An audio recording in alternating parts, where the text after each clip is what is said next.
Hi guys, and welcome to Reality with T. So I'm gonna finish this series of this week talking about Briana and Vincent and Jacob and Hailey. Okay, let me start with Jake and Hailey because they never really have too much going on. So this is, remember when they're meeting with Dr. Cal, Dr. Pepper, and Dr. Cal, right? And Jake arrives to meet with Dr. Cal in his suit.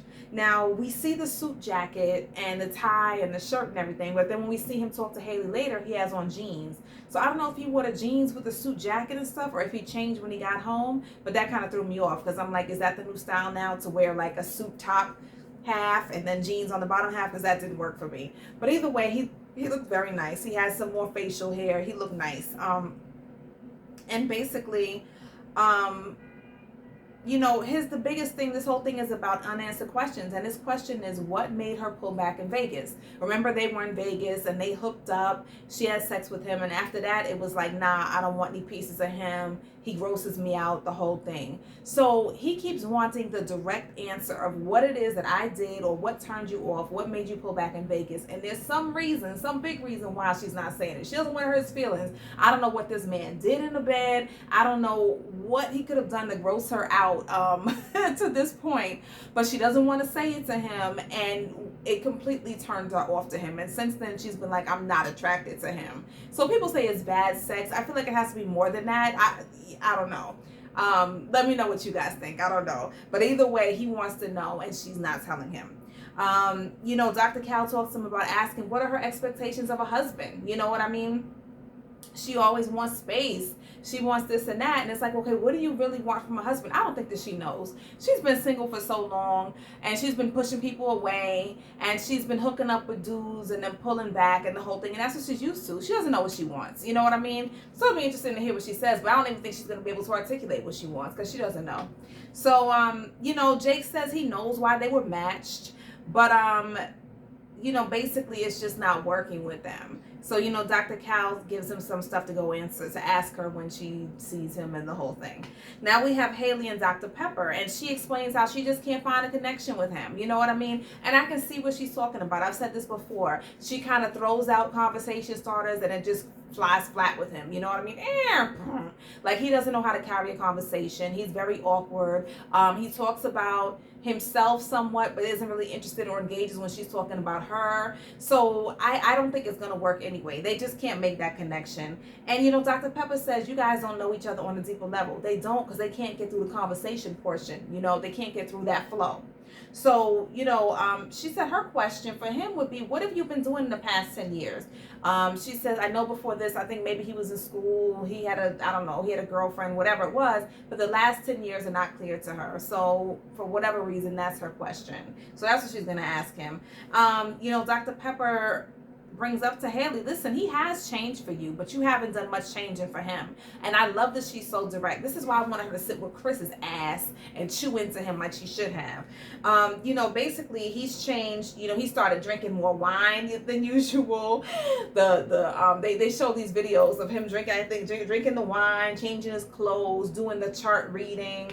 And then she says, well, what are the expectations? What expectations do you have? Do you feel pressure because he has certain expectations of you as a wife? And then she starts crying. The waterworks. I just don't get, something with me doesn't connect with Hailey. I don't get what she's so emotional about, but with him, she can't connect at all. But then, like, you say something and it kind of just like cues waterworks. She seems very shallow to me. I haven't seen anything deep from either of them. So I don't know how authentic she is. I just think she's trying to play like the nice passive aggressive role when it's just like, I just don't like him. You know what I mean? And so she's not going to try. Either way, they meet up. And she says, she asked him about the last 10 years. And he says they've been kind of dull. My friends were running off, getting married, having kids. I was just trying to find somebody to run off and have kids with too. And I wasn't able to find anybody. I don't talk about it because it wasn't anything special that happened the last 10 years. And so he asked her, well, what's the point of why do you need so much space? You know what I mean? What is that about? And she says in her last relationship, the past relationship was like 11, 12 years ago, I believe. The guy was controlling. So now she needs space. I don't think that adds up because that was over a decade ago.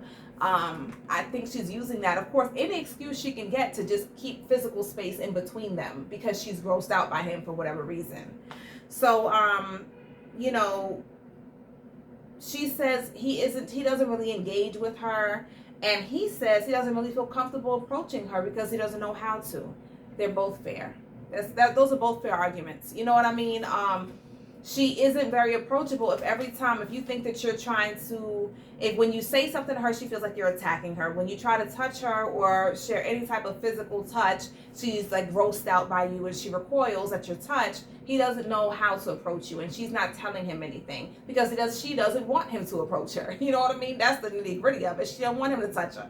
So, he tells her, I think that this could work. I see why we were matched. I think that this could work if this is something that you wanted. And I think that's true, but she doesn't want it. You know what I mean? We don't know. We actually don't know if it could work because we haven't seen a deeper side of both of them. We don't see how they're compatible because they don't get to that level. So I don't know. They have 2 more weeks. Maybe they will, maybe they won't, but I'm kind of sick of them because it feels like they're kind of dragging us out. All right, Chris, and let me go back in my notebook. Not Chris, I'm sorry. Briana and Vincent. So for some reason, whenever their segment comes on, and I do like them, my daughter either messes up the stream and I miss a few minutes trying to log back on, or somebody starts crying or something crazy happens, and I always miss something, like a big part in what's going on with them. I know maybe something was said in the last episode, you guys can tell me, where he said something about a sugar mama, because then everybody was like, oh, he's just using her for her money, and I must have missed that part, but it was like a really good part. That was the part I needed. And it happened again because I think Vincent met with Dr. Cal, and I missed that whole part. I don't know if I missed something important, let me know. But either way, I'm not going back because these 2-hour episodes are ridiculous and nobody has time for that. Either way, we see Briana meet with Dr. Pepper, and she talks about the money issue with Vincent, and she says, Dr. Pepper asked her, why do you think money, and maybe you should ask him why money is so important to him. There's a lot of pride with him. There's a lot of the money and the finances and everything. Maybe he grew up poor. Maybe we don't know his background. Ask him, why is it so important to him? Why is it that he wants to save? Because remember now, she spends the way she wants to, and he wants to save. He wants to save for a house, whatever it is that they're going to do in the future. He's like, why just spend it like crazy? You know what I mean? I've done that already. He's like, I've already had the hot car, throwing bills at the strip club, whatever it was he did. I'm over that now. You know what I mean? Now it's time to save so we can start planning for our family, which I understand, and she's still in that mode where it's like, I'm making all this money. I'm spending all this money. I work hard. I play hard. What do I need to save for? You know what I mean? And then she talks to Dr. Pepper about him wanting kids very soon, within the next year or 2. She wants to wait 3 or 4 years, if that, because she is very afraid of childbirth. She's afraid of physically giving birth, but she's also afraid of the fact that she has high blood pressure. That is going to put her even more high risk. And so she's not sure how she feels about childbirth. So that's a conversation that they need to have. You know what I mean? I don't think Bree has ever told him that directly. So we see them later. Were they doing the budget before or after? Let's see. I put the finances first. So they actually sat down at one point to talk about their monthly spending habits and their budget, and I guess how they can mesh them or kind of put a budget together, whatever it is, right? So, she spends all this money on the car, the hair, the waxes. I feel like her car note and everything and insurance is like $1,500 or something crazy. Or am I mixing up another reality show? I don't know. But I know she spends like $300 to $400 on waxes. I don't know what she's waxing, but that's a lot of money. She spends like almost $300 on braids. And I'm like, girl, you need to come to New York because we don't get down like that. $300 to $400 a month on clothes. And she says she can try to scale back to $150. I don't know how often she's going clothing shopping. I'm trying to think about when I was single and had no kids. How often did I go clothing shopping? But I'm also kind of cheap with my clothes. But, I think that's a lot. But let me know what you guys think. She wants to budget. She thinks the date should be around $350, but they can maybe budget to $200 a month. And so he's like, well, we can pull back in that area. We don't have to go out to something expensive every week or whatever it is. We can do free stuff, bikes, everything. She agrees, but she's also like, I want to be courted. I want you to spend some money on me. You know what I mean? Like, it's still the beginning of our relationship. Like, I don't want to start giving that stuff up so early. So I get it. But he wants the majority of their spending to go to savings, because when she added this whole thing up, I think it came up to like she spends $9,000 a month. So obviously we don't know where, I don't know, I heard somebody saying that she made 109,000 a year and he made 89,000. I have no idea where they got those figures from. But it seems like she makes way more than him, and he's just starting out his business in April. We don't know what month this was filmed in, but remember, he's an entrepreneur and he's just starting out his business. So I'm thinking that maybe he isn't on the other side yet of, where Chris thinks he is yet, where he can just spend and buy Mercedes Benzes and this whole thing. He's just getting started, so he's trying to get his footing, where she's already established in her career and she makes all this money and she wants to spend it the way she wants to. So here's the issue. I don't want you telling me how to spend my money that I work for. I get it. But he's like, okay, we're coming together. Can we budget? And this is where I feel like people should be more evenly yoked, because I understand not wanting to cut back on my lifestyle. Like, so you don't make enough money, you don't make as much as me, so I can't go on the type of trips I like to go on. You know what I mean? Or all the trips, if I do go on this fancy trip, I have to pay for your trip all the time because you don't have any money. You know what I mean? Like, it just gets sticky. And I think that's what's happening with them, because he's seeing her now as like, a kid in a candy store spending all her money. And he's like, I'm on to the next step. I'm trying to save money. And she's like, listen, I have enough money where I save some, but I don't have to save all my money yet. And she also doesn't want you to come into her life saying, listen, you got to cut back on this, this, and that. So I think they both need to be more flexible. She needs to allow him to at least say, listen, we can nip and tuck a little bit here. And they can start doing a savings budget. And he also needs to back off a little bit, because it's only been like 3 or 4, 6 weeks that they've been together. They also talked about, and she brought up with Dr. Pepper, the scene where I guess he sleeps later than she does. And she doesn't like that he sleeps late. She wants him to be up and moving, getting his work done. 7 a.m., you can get more work done early, then you can play. And he says, she talked to Dr. Pepper, and I believe she said, what did Dr. Pepper say to her about it? Okay, I forgot. But they talked about it, and she said it bothers her. And he says, listen, I sleep later, I don't want you waking me up, type of thing. And he says, they're like, how can we compromise this? And she's like, okay, well, you can go to bed earlier. That's not a compromise. That's you trying to come into his life and tell him how to live his life. I'm a late riser. My fiance is an early riser. It works out for us. Listen, I had a family meeting today. Don't wake me up unless it's an emergency.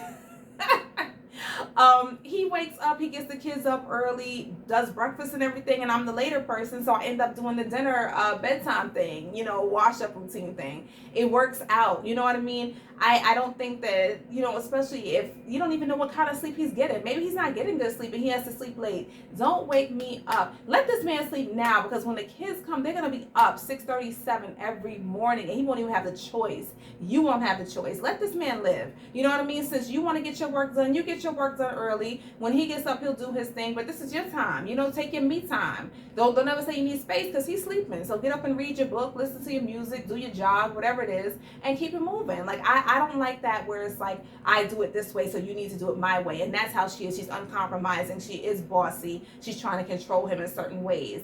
And that's going to be a problem, because he already has issues with you trying to mold me into something that I'm not. I'm not formally educated, I'm not this and that, and you're still trying to control me and make me into this person that I may not be. You know what I mean? You need to accept me for who I am, and then we have to try to merge our lives and make it work. So either way, let me know what you think. Oh, she also brought up the part about